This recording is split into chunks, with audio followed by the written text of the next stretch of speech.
Hello everyone, welcome back. Please comment, rate, subscribe, folks. Comment, rate, subscribe, like the videos. Also share the videos. I want to thank everyone that does like, watch, and share my videos. You folks are the absolute best. Listen folks, there's a link tree down below. Has the links to all of my social media platforms. Please go down there. Follow me across all my social media platforms and talk to me because I'll talk back. Also down there as well as the links to all of my YouTube pages. Please go down there, subscribe to all my YouTube pages, and turn on your notifications so when I post content, you folks will be in the know, all right? Listen folks, Tuesday at 7 p.m. Eastern. Tuesday at 7 p.m. Eastern, we'll be doing a live radio show right here on the channel. We'll be talking about free agency. We'll be talking about the Jets. Call in. I love going back and forth with folks about this football team. So with that said and done and put to the side, I've come to talk to you folks today about the New York Jets safety position. Boy, oh boy, is there a lot of question marks there. There's some guys that could walk away from us, and we've got to figure out what we're going to do going forward. So we're going to get into it. I'm just going to talk about, some of the impact guys that I want to highlight. And then we're going to talk about, free agency and some of the players that are out there that could really, help us if we were to bring them in. So first guy I want to talk about that's walking in to being an unrestricted free agent this offseason is Lamarcus Joyner. Lamarcus Joyner was a guy that we signed, this past offseason, and we were excited about him. We said, hey, Joe Douglas went out there, got a safety that's going to fit Sulla's, defense. We're going to see what's going on going forward. Now, week one comes. We're all excited. He's playing against Carolina. He gets hurt. And we're all like, maybe he'll come back, didn't look too bad. Nah, boy, were we wrong. He actually tore his triceps, and he was done for the season. Done for the season. So when I look at him, man, I say he's a 31-year-old safety. He really didn't give us anything. We didn't see him at all for the rest of the season. So if he walks away in the offseason, it won't kill me because, again, there's a lot of options that we have, coming up in free agency and also in the draft to kind of fill this position. So if he walks away, it is what it is. We can move forward and still handle business. Now, the next safety I'm going to speak about, Ashton Davis. What a huge question mark, man. Whoa, okay. Ashton Davis, we got in the third round of the 2020 draft. Let me tell you something. There's been big question marks about this guy consistently, all right? His first season, we saw him get injured. He missed a lot of time during that season. Then, we coming into this season, we were all excited about him because we were saying, okay, Ashton Davis, with the little bit that we saw of him, there was something there, but we need to see him take a step forward in his second season. Well, season starts. He doesn't play until week 4 because he's still recovering from the foot injury that he had in 2020. He also had surgery on that as well. So we were like, all right. So then he finally gets on the field after week 4. And man, we saw a lot of the same stuff that we saw from Ashton Davis in year 1. He's a liability in coverage at times. We saw him getting cooked by tight ends. We saw him getting cooked in coverage. We saw him getting cooked by tight ends. One of the things also about him that just drives me to the moon is his lack of wrapping when he tackles, okay? It absolutely sends me out of this world, okay? Because Ashton Davis has this tendency to launch his body at opposing players, guys that are bigger than him. And when he launches his body, if he doesn't hit the guy and knock him down, which usually he bounces off the guy, it's free reign. You can just keep running for yards after yards after yards because he doesn't try to wrap to bring you down. I can't remember what the name of it. We were playing a team that had a big tight end. We played various teams that had big tight ends this year, but we were playing one of those teams. And Ashton Davis launched himself at a big tight end that we were playing, and he just bounced right off of him. And the guy kept running for yards. And it's like, come on, bro. How many years are we going to have this same issue with you? Wrap when you tackle, Ashton Davis. That's all I'm asking. Wrap when you tackle, okay?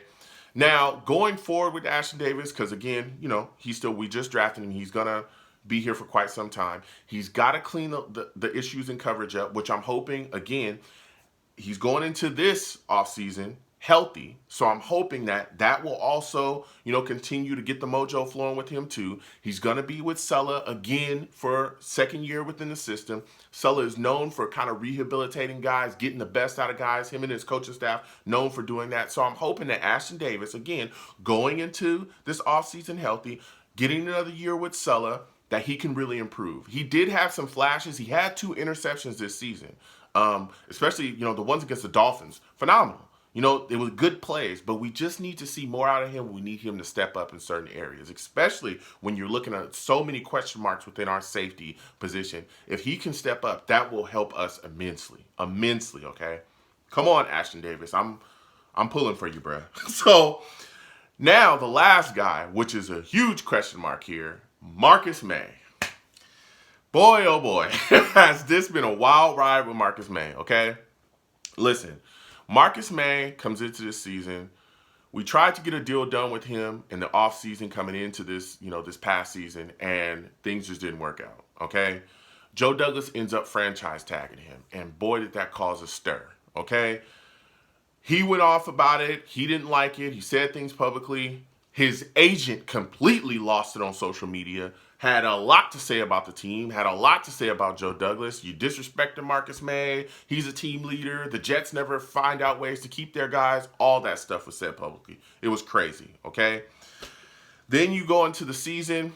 There's some question marks. He ends up rupturing his Achilles as well this season, which also adds another question mark of health. Like, hey, what's going on with this guy? He's 28. He's ruptured his Achilles. He's going off. You know what I'm saying? After signing the franchise tender and getting franchise tag, he's going crazy, right?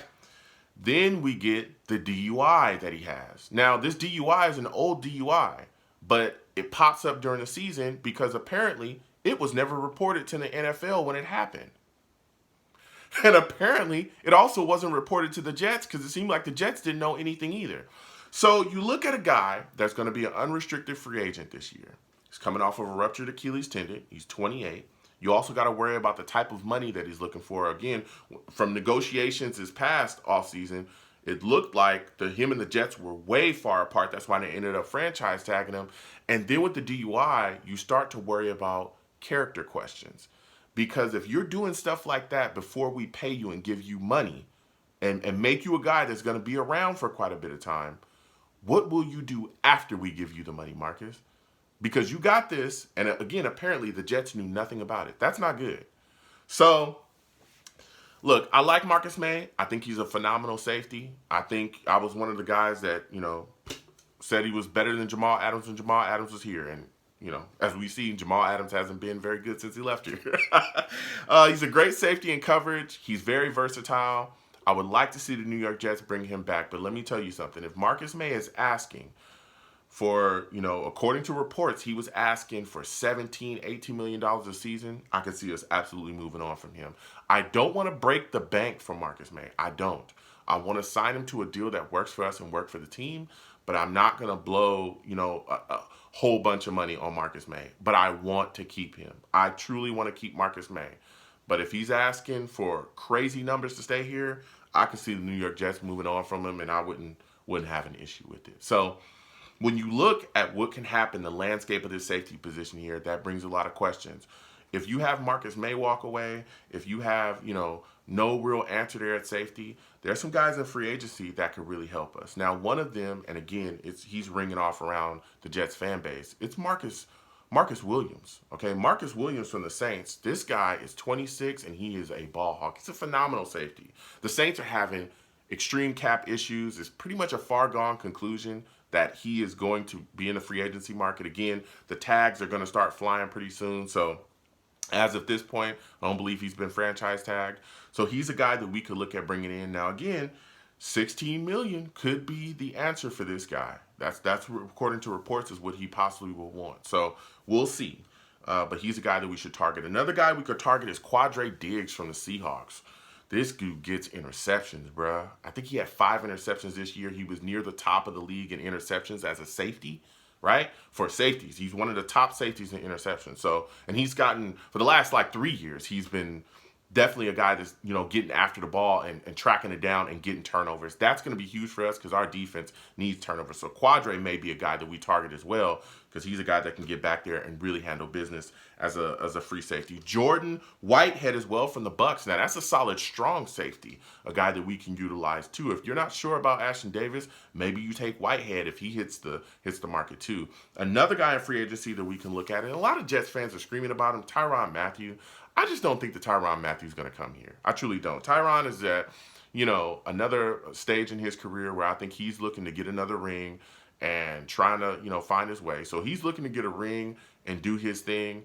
And I just don't think we're necessarily there yet. I think he'll go to a team that's a little bit more, ready to go and get themselves to a Super Bowl. So I don't think that Tyron's going to come here. Now, the draft also has some names as well. Kyle Hamilton is one of them. I like Kyle Hamilton. I think he's a phenomenal player. I just don't see the New York Jets taking him at 4 because we have so many needs, right? We have so many needs along the trenches, offensive line, especially defensive line, edge rusher. So I don't know if we end up taking him, even though he's phenomenal. But there's some answers possibly in the mid-rounds. Lewis Kine from Georgia is a guy that I could see the New York Jets taking. You also got Kirby Josephs from Illinois that could be out there too.